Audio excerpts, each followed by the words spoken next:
नमस्कार, मी मेघना एरंडे जोशी आपलं स्वागत करते आपल्या जिव्हाळ्याच्या कार्यक्रमात स्पर्श वात्सल्याचा. Special partner Jagannath Gangaram Pednekar jewellers.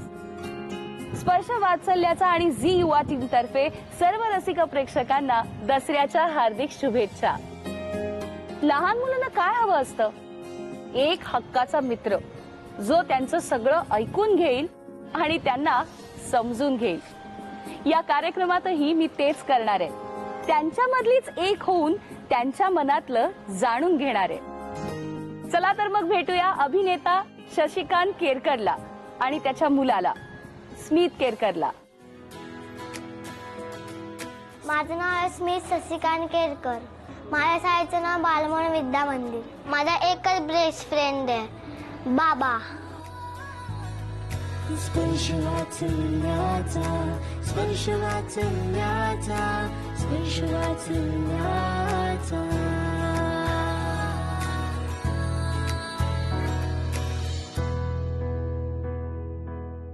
स्मित हास्य असलेल्या स्मितची गप्पा मारूया. हाय स्मित. हाय. तुला दसऱ्याच्या खूप खूप शुभेच्छा. आणि हे घे आपट्याचं पान. थँक्यू. माझ्याकडून सोन्याचं पान. पण हे सोन्याचं पान नाहीये. बाबा मला सोना म्हणतो तुमच्याकडे हे सोन्याचं पान. ये काय हजर जबाबी आहे. वा, मजा आली आहे मला तुझ्याशी बोलून. तुझे बाबा ऍक्टर आहेत, हा, कॉमेडी ऍक्टर आहेत. तर तू जेव्हा त्यांना टीव्हीवर बघतोस तर काय वाटतं तुला? मला मज्जा वाटते. मज्जा वाटते. हा. आणि तुला काय वाटतं, म्हणजे तू ऍक्टर म्हणून बाबाकडे बघतोस का आपला बाबा आहे म्हणून बघतोस? ऍक्टर म्हणून. ऍक्टर म्हणून. मग काय वाटतं, काय करायला पाहिजे त्याने अजून? खूप मेहनत करायला लागणार बाबाला. आता मला शिकवायला लागणार. काय वाटतं तुझी त्याची ऍक्टिंग बघून तुला असं वाटतं की ह्यानी अजून सुधारायला पाहिजे? का हा बेस्ट करतो, का हा ओके आहे, ऍव्हरेज आहे, असं काय वाटतं तुला? का अमेझिंग आहे? हा अमेझिंग आहे. अमेझिंग आहे. या डूड. तुला मोठेपणी काय व्हायचंय मला सांग? क्रिकेटर. क्रिकेटर? क्रिकेट म्हणजे नेमकं काय असतं? ताईला क्रिकेट माहितीच नाही, तिला काय सांगू? मग तिथे अंपायर असतो. हा. आणि तो सगळ्यांना सांगतो आउट की नाही. हा. आणि प्लेयर असतात 11. इथे 11 प्लेयर. हा.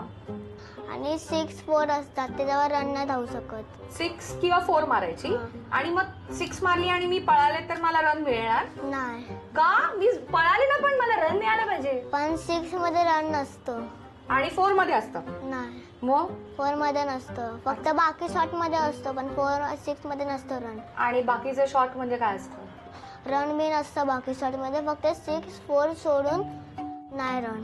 तू ह्यातलं नेमकं काय करणार आहेस? बॅटिंग करणार आहेस, बॉलिंग करणार आहेस, फिल्डिंग करणार आहेस, का अंपायर होणार आहेस? अरे काय होणार, मी तर ऑलराऊंडर आहे. आणि मग मला सांग, तू मल्लखांब सुद्धा खेळतोस ना? हो. त्याच्यामध्ये नेमकं काय करतात? त्याच्यामध्ये हाताची फिरती करतो. हाताची फिरती? हा. हा. अड्या करतो, तेड्या करतो. आणि एवढंच शिकवलंय आम्हाला. हा. आणि अशी बबली करतो. बबली? हा. बबली कोण आहे आता ही? अरे ताई, बबली म्हणजे मल्लखांबचा प्रकार आहे. आणि मग तू बंटी आणि मग ती बबली प्रकार असं? नाही. मग हे बबली करताना असं एक हात आणि असं एक हात, असं वर पाय. पण मग तुला भीती नाही वाटत मल्लखांबानं पडलं तर? ते लावलं असतं ना हाताला, पायाला. मग त्याने पडायला नाही होत? पण मी असं ऐकलंय की तू तुझ्या बाबाला मल्लखांब बनवतोस आणि त्याच्यावरती करतोस सगळी कसरत, हो? आणि तू एक स्किट करतोस बाबावर. ते कोणी शिकवलं तुला? ते बाबा आता मी करत होतो. हो. ते मी शिकलो आता मध्ये मध्ये. असं मध्ये मध्ये असं शिकलास? मध्ये मध्ये म्हणजे असं काय तुला बोलत बोलत बोलत बोलत शिकलो आता ते. पाठ झालं तुला? नाही, पूर्ण नाही, अर्धसं. अच्छा. पण मग अर्धसं करूया का आपण? जेव्हा बाबा येईल तेव्हा आता आपल्याला काय काय करायचंय? मल्लखांब करायचंय, स्केट करायचंय आणि खंडाळ्याचं काय गंमत आहे ते पण करायची आहे ना आपल्याला. ओके. तुझे किती फ्रेंड्स आहेत? किती बेस्ट फ्रेंड्स आहेत? माझे बेस्ट फ्रेंड 3 आहेत. हा. शुभम, रचित आणि एक मुमुक्षू. पण मग सगळे मुलगेच आहे ना? मैत्रीण पण आहे. कोण आहे? एक रेवा आणि एक गणका. 2च. 2च मैत्रिणी आहेत फक्त? 2 म्हणजे मुलं खूप आहे, म्हणजे मैत्रीण खूप आहे आणि मुलं 4 आहेत. पण 4च मैत्रिणी? मुलं जास्त आणि मुली का कमी आहेत? कारण का जास्त नाही ना मैत्रिणी माझे. कमी काय आहेत पण? मग जास्त मैत्री करायचं ना, खूप डोकं खातात. म्हणजे काय, जास्त मैत्रिणी करायच्या नाही तर गोंधळ होतो. अरे सारखं मला विचारत राहतात काय कसे करायचं कसं नाही पण करायचं. काय करायचं, काय काय नाही करायचं आणि काय करायचं. तू ते बोलतात तू संध्याकाळी बसमध्ये का नसतो. मी बोलतो मी मलखामला जातो. मग ते बोलतात का जातो. मला तिथं मलखाम करायचं असतं म्हणून जातो. मग ते बोलला उद्यापासून नाही आला तर असे बोलणार नाही म्हणून मी मैत्री खूप नाही करत. आई गो, म्हणजे मुली असं तुला खूप प्रश्न विचारतात आणि गोंधळून टाकतात ना. आई ग. आणि मग त्या म्हणजे एकदम तू का नाही आलास वगैरे असं सारखं तुला खूप पिडतात ना मुली. मुलं नाही त्रास देत ना तुला. तुला कोण काय बोललं ना मला येऊन सांग. Okay, promise. Good job. मग आता आपण बाबाला बोलवूया आणि त्याच्याबरोबर गंमत करूया. आणि तुला मला काही सिक्रेट वगैरे सांगायचंय का, तू सांगू शकतोस. मी तुला नाही ताईला आता काय सांगू सिक्रेट. काहीच नाही. आहे काहीतरी आहे, नाही. मला माहितीये. काय नाही. शाळेत काय झालं होतं परवा. काय नाही. मग तुला सिक्रेट नाही सांगणार आहे. अरे काहीच नाही सिक्रेट आहे माझं. ओके, मी तसं म्हणतोय की त्याच्याकडे सिक्रेट नाहीये, पण त्याचा बाबा मला त्याचं एक सिक्रेट सांगणार आहे.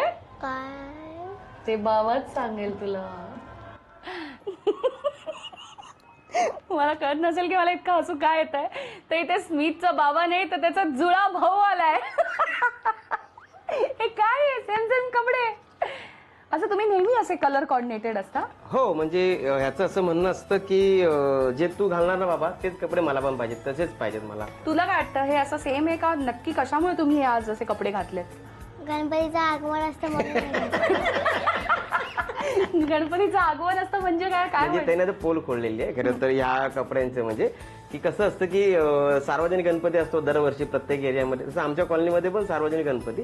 पण वैशिष्ट्य असं होतं की यावर्षी 50वं वर्ष होतं ना, म्हणून सगळ्यांनी कसं ठरवलं होतं की आपण एक व्यवस्थित सेम सदरे वगैरे शिवूया वगैरे. तर त्यातलं सेम मधले हे आमचं कलेक्शन आहे वगैरे. तर तू बोललास माझी खाल्लीस. खाल्ली बोलते खाल्ली. तुम्हाला दोघांनाही दसऱ्याच्या हार्दिक शुभेच्छा. हे काय सोन्याचं पान. हे घ्या सोनं. सोन्याचं पान घे. हे घे आमचं सोन्याचं पान. हा आमचं सोनं आहे, प्युअर सोनं आहे आमचं हे. हो ना, किती गोड. सारिका वहिनी हा सतत बाहेर शूटिंगला असतो, दौऱ्यावर असतो, नाटकाचं तर काय विचारू नकोस आमचं. तर मग अशा वेळेस तुझ्यावर जास्त जबाबदारी येते का. ह्याची एवढी नाही, म्हणजे हा तेवढा समंजस खूप आहे की म्हणजे आता बाबा जाणार आहे, बाबा गेलाय. फक्त एवढं असतं की दररोज रात्री बाबा कधी येणार, बाबा कधी येणार, असं तेवढं जास्त असतं. म्हणजे मला त्याचंच फक्त एक टेन्शन असतं की ह्याला जास्त बाबाचं जवळीक आहे ना, मग एवढंच असतं त्याचं जास्त प्रश्नाचं. बाकी जबाबदारी म्हणजे त्याला माहिती असतं की माझं काम मी अभ्यास कसा करायचा, खेळायचा कुठल्या वेळेत, त्या सगळ्या गोष्टी व्यवस्थित असतात त्याच्या. सही आहे. ह्या दोघांचा एक खंडाळ्याचा किस्सा आहे जो पूर्ण इंडस्ट्री भर फेमस आहे. तो नेमका आमची काय, इंडस्ट्री ती घरापुरतीच आहे. पण तो काय किस्सा आहे. म्हणजे जेव्हा मी इंटर करतो ना घरी तर आमचं ठरलेलं असतं की बाबा तू हे बोलायचं तर मी हे बोलणार. तर एक गाणं मी असं बोलत होतो, तयार करत होतो आम्ही, आणि स्वतःच बोलला ते केलंय त्याने. जे काय केलं ते त्याचंच आहे, माझं काही नाही. आम्ही करून नको. हे क्या बोलताय तू. ए क्या मैं बोलू. सुन सुना. आता क्या खंडाला. आधी मला शिवाजी पार्क मध्ये ले आला माझा खंडाला वाला. तुमच्या दोघांचं एक स्किट आहे ते आम्हाला बघायचंय. हा एक पाठी आहे ना, लगेच ह्याला पाठ होतं ना रे. ते स्किट आम्हाला बघायला मिळेल. मालक मालक मालक अरे तुम्ही इथेच. अरे मग थांब जरा थांब. अरे तुम्हाला शूटिंगला जायला उशीर राहील. पण अजून मी ह्याच कपड्यात. अरे बाबा मी घरात ह्याच कपड्यात असतो ना. असं नाही हो, तुम्हाला ऑफिस मध्ये पण ह्याच कपड्यात अजून. हा ते माझ्या लेंग्याची नाडी आहे ना, त्याला गाठ बसली आहे. कुठे. ठीक आहे, हे लेंग्याच्या नाडीला गाठ बस. डॉक्टरला बोलू. डॉक्टर काय करणार. डॉक्टर ऑपरेशन करू शकतो, ते इंजेक्शन देऊ शकतं, डॉक्टर गोळ्या देऊ शकतो. मग आता काय करणार. तो काय घेणार. हा पण आता नाडी कापायला काय करायचं. थांब मी एक कामच करतो. काय. मी एक कैची लेंगाच कापतो.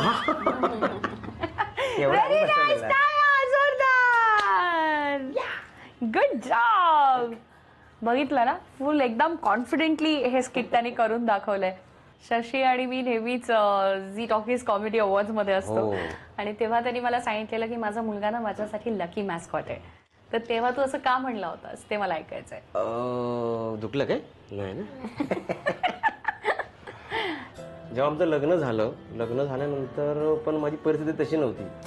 मी थोडं काही पथनाट्य करायचो किंवा थोडेसे TV मध्ये आपले शो असतात छोटे मोठे रोल वगैरे ते वगैरे करायचो. तशी काही इकॉनॉमिकली मी इतका सेटल नव्हतो वगैरे. लग्न झालं तर लग्न करावं लागलं कारण एज मॅटर करता हिच्या घरातल्या थांबायला तयार नाही. मग त्या सगळ्या गोष्टी म्हणून लव्ह मॅरेज बरं का. आणि तुला मला प्रपोज करायचंय असं जाऊन विचार. एक्सपिरियन्स नव्हता ना. तिथे पण कॉमेडी केलीस. एक्सपिरियन्स नव्हता ना मला. तर मग लग्न झाल्यानंतर काय झालं की वर्षभर मी खूप स्ट्रगल केला शो शोधण्यासाठी कामं शोधण्यासाठी पण काही सापडत नव्हतं वगैरे. वर्षभरानंतर मला आमचं वरचा क्लास एक सिरियल करत होतो गोविंदारी गोपाळा नावाची सिरियल करत होतो आणि लोचा झालेलं नाटक त्याच्यामुळे माझं बरं चाललं होतं. बोला आता चला सुरू झालं आपलं वगैरे. आणि मग आम्ही चान्स घेतला मुलासाठी आणि 7-8 महिने झाले आणि अचानक मला सगळं काम बंद झालं. आणि आता हा डिलिव्हरीची वेळ आली आता याची म्हणजे आता 9वा महिना आहे आणि आणि आता पैसे नाहीत माझ्याकडे. तर बोललो नाही मी करणार काहीतरी. मग मी माझ्या पॉलिसीज विकल्या. त्यातून काहीतरी मला 25-30 हजार रुपये मिळाले कारण जस्ट मॅच्युअर झाले होते पॉलिसीज. तर मला कमी पैसे मिळाले. पण बोलून माझं काम होतं याच्यात मला मागावं लागणार नाही. म्हणजे बरेच मित्र आले होते पैसे घेऊन जशी घे. पण त्याच्यानंतर हा आला जन्माला आला सुरू झालं. मग मी पथनाट्यावर फोकस केला की मग जास्त पथनाट्य करेन मी. तेव्हा मला 50 रुपये एक शो मिळायचा. मग मी 6-7-10 शो असं कितीही करायचो का तर मला ते पैसे वाढवायचे ह्याच्यासाठी घर चालवण्यासाठी वगैरे हे करायचो. आता वर्ष झालं ग बाय आणि आता याचा बड्डे आला आणि त्यावेळी पण माझ्याकडे काही कामच नाही पैसेच नाही माझ्याकडे. 26 जुलैचा बड्डे आणि 25 जुलैची रात्र. ती रात्र मी आयुष्यात कधी विसरणार नाही. सगळे झोपले घरात आणि मी सारखं ना असंच घड्याळ माझ्या समोर होतं. सारखं लक्ष मला घड्याळकडे जायचं आणि ह्याच्याकडे जायचं. 12 वाजले आणि मला कंट्रोलच झालं नाही. माझ्याकडे पैसेच नाही ना. ह्याचा बड्डे कसा सेलिब्रेट करणार. मग मी हा झोपला होता ह्याच्या पायावर हात ठेवला आणि ढसा रडत होतो मी.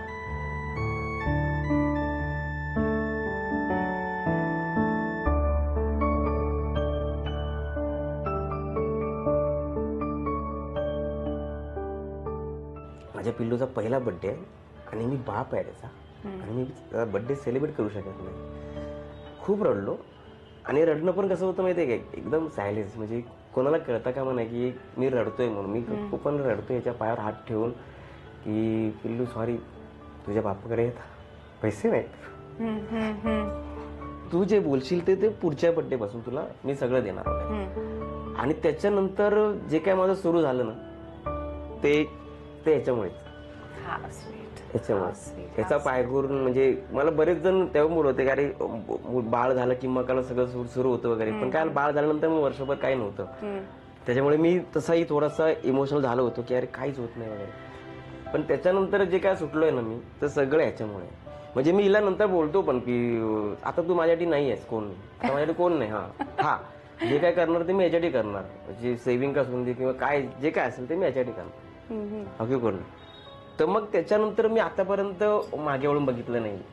How sweet. सो प्रत्येक बाळ आपलं नशीब घेऊन येतं आणि त्याचं जिवंत उदाहरण म्हणजे स्मित बरोबर शशी बरोबर अशाच गप्पा मारायच्या आहेत. म्हणजे आपल्या सगळ्यांना इतका हसवणारा शशी जेव्हा मुलाची वेळ येते तेव्हा मात्र किती हळवा होतो हे आपण बघितलं. आमचा हा जो शशी आहे तो 16 जणांच्या कुटुंबामध्ये राहतो. हे सगळेजण गुण्या गोविंदानं नांदतात. आज सगळेजण बाहेर गेलेत नवरात्रीचे पण 4 जण आहेत जे त्याच्या वतीनं बोलणार आहेत. तुमचं स्वागत. तुम्हाला दसऱ्याच्या शुभेच्छा. तुमच्याकडे या अशा काही साईन्स दिल्यात मी हो आणि नाही. ओके तर मी यांना काही प्रश्न विचारीन जे स्मितच्या बाबतीत असतील तर तुम्हाला जे वाटतं हो किंवा नाही ती रिॲक्शन तुम्ही द्यायची. आपण सुरुवात करूया. दिस इज फॉर आणि यू. मी ओळख करून देतो. हो प्लीज ओळख करून दे. ह्या माझ्या सासूबाई. नमस्कार. ह्या माझ्या मोठ्या वहिनी. हॅलो. तो माझा मोठा भाऊ आणि तो माझा भाचा. अरे ही छोटी परी कोण आहे. लाल परी गोडू भावली कोण आहे ही. अरे कोण आहे. नाव सांग भाऊ तुझं नाव काय. दत्तात्रय केरकर. ग्रीष्मा दत्तात्रय केरकर. ही स्मितची चुलत बहीण आहे बरं का. चला तर मग रेडी आहात. तर पहिला प्रश्न आहे स्मित हट्ट करतो का. काका काकूनी सांगितलं हो स्मित हट्ट करतो, आईनी सांगितलंय नाही, बाकी सगळे नाही म्हणतात. तर आपण काकांना विचारूया काय हट्ट करतो. हक्क म्हणजे एकदम ह्यानी मागतो, तो प्रेम आहे त्याचं आणि हट्ट करतो आपला, थोडाफार हट्ट करतो असं. पुढचा प्रश्न, स्मितने काही अतरंगी गोष्टी केल्या आहेत का? सहमतानी होय असं आले, बहुमत मिळालंय. म्हणजे एक शो करत होतो ना, तर आम्हाला गिफ्ट दिले होते, एक बॅग दिली होती, बॅग. तर हा ना त्या बॅगेत जाऊन बसायचा, मग आम्हाला त्याला पॅक करावं लागायचं आणि मग आम्ही असं एवढी मान फक्त वर असायची त्याची, त्या बॅगेच्या वर, आणि मग त्या बॅगेतून तो असं फिरणार अख्ख्या घरात वगैरे, आणि त्याची आवड होती ती, की मला त्यातच बसवा. स्मितला शाळेत जायला कंटाळा येतो का?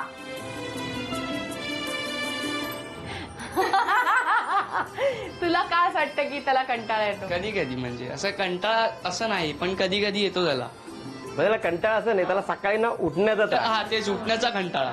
कधीच रडला ना आतापर्यंत शाळेत नाही जाताना? ना? कधीच नाही. खूप मस्त वाटलं स्मित, तुझी खूप छान छान इथे सगळ्यांनी कौतुक केली आहेत आणि छान छान उत्तरं दिली आहेत. तुला काय वाटतंय, सगळं बरोबर बोलतायत की नाही? हो हो.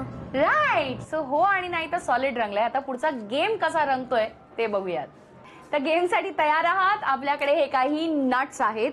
आपल्याकडे तसं तर हा एक सॉलिड नट आहे, त्याला बोल्ट करायचंय. Mind blowing, mind blowing. त्यांनीच सांगितलेलं मगाशी मला. हा जोक असो.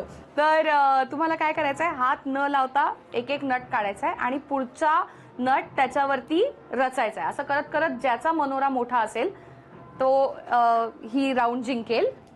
आणि जर तुम्ही हा गेम जिंकलात तर तुम्हाला मिळणार आहे झी युवातर्फे एक छान मानाचा चांदीचा बाळकृष्ण.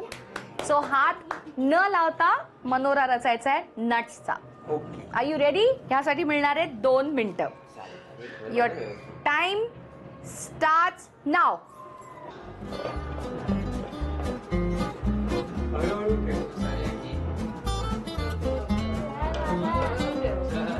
वा, व्हेरी गुड. वा मैत्रिणी, वा. Superb superb superb superb. ए वाव. 1 मिनिट राहिलंय, 1 मिनिट राहिलंय. Awesome.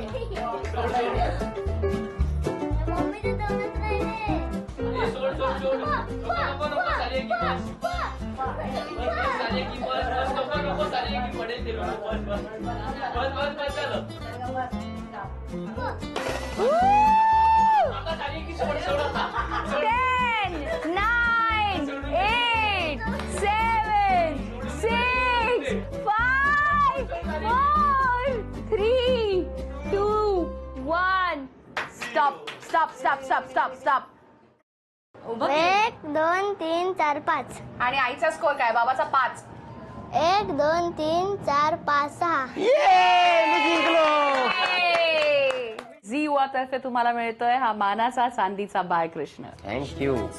तुम्हाला आजचा आमचा हा एपिसोड कसा वाटला ते आम्हाला नक्की सांगा. आणि हो, तुम्हालाही तुमच्या मुलांना असं या एपिसोडमध्ये बघायचं असेल किंवा त्यांना ह्यामध्ये भाग घ्यावासा वाटत असेल, त्यांचे काही फनी किंवा असे डिफरंट व्हिडिओज असतील तर ते सुद्धा आम्हाला नक्की पाठवा. आमचा ईमेल आयडी आहे sparsh.vatsalyacha@gmail.com. पुन्हा भेटूया एका नवीन कुटुंबातलं बालपण साजरं करण्यासाठी आपल्या जिव्हाळ्याच्या कार्यक्रमात स्पर्श वात्सल्याचा. Special partner Jagannath Gangaram Pednekar jewellers. आमच्या सगळ्या झी युवाच्या रसिक प्रेक्षकांना दसऱ्याच्या हार्दिक शुभेच्छा.